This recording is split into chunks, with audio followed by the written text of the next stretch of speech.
Are you looking to learn parkour, but you're not quite sure where to start? Or maybe you're just interested in learning the processes of how freerunners do the jumps that they can do. You're watching the Faceless movement, and today I'm going to show you how we can go from this to this. Now before we start, it's very important that you check all of your surfaces, make sure they're not dusty, and make sure the surface that you're landing on is stable. First, we're going to take a look at the tuck jump. Start by swinging your arms back behind you, then bend your knees and push away from the ground. As you do this, you want to swing your arms up and above your head. The peak of your jump, bring your knees up towards your chest and spot for your landing. Land on the balls of your feet and bend your knees. Let's take a look at that again. Next, we're going to do a standing board jump. You want to find a mark on the floor to jump towards. You want to repeat all of the same process as before, but this time you want to jump at a 45-degree angle. This will enable you to get distance.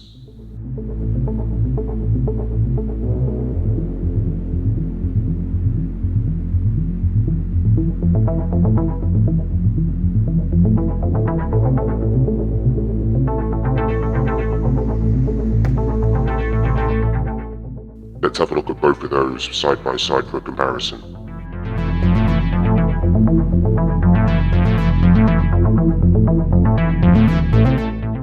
Notice how both of the moves are very similar, only difference being in the broad jump you're travelling forward.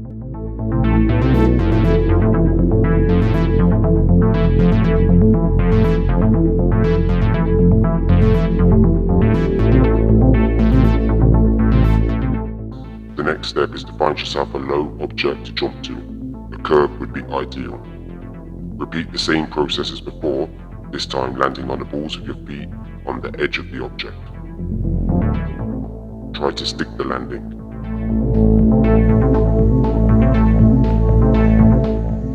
Let's have a look at the takeoff and landing.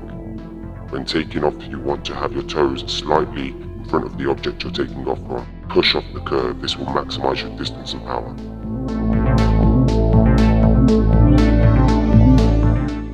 As you come in for the landing, you want to land on the balls of your feet. Bend your knees to absorb the impact. You want to try and land on the closest edge of the object.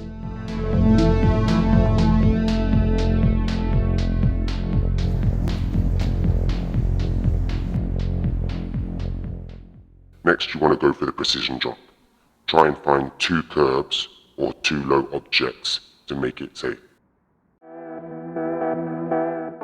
Once you're confident with the precision between two curbs, you want to start to increase the height and distance. Gradually find higher obstacles and larger gaps, slowly increasing the size as you get more confident. Here are some examples.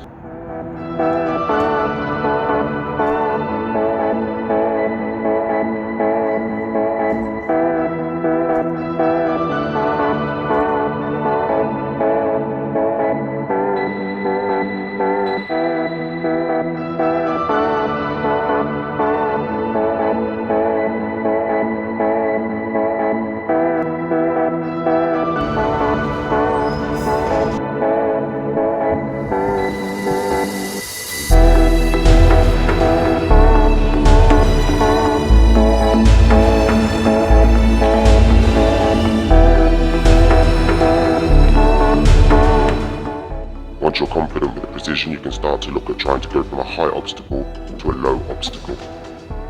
Start small and gradually increase the size. Only thing you need to take into consideration is when you go from a high obstacle that you don't need the same amount of force as if you were going through an equal jump.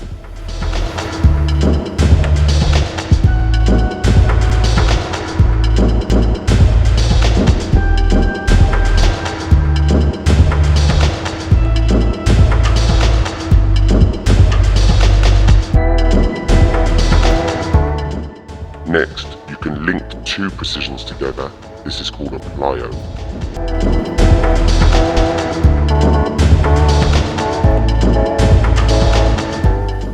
Start with the same takeoff as the precision, only when you land on the first ball you want to land with your arms behind you so you can swing them forwards to carry on the momentum.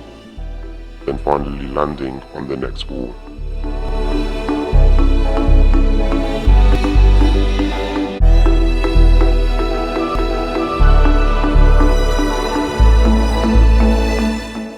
There are many variations of precision, such as the 360 and the arm jump to precision.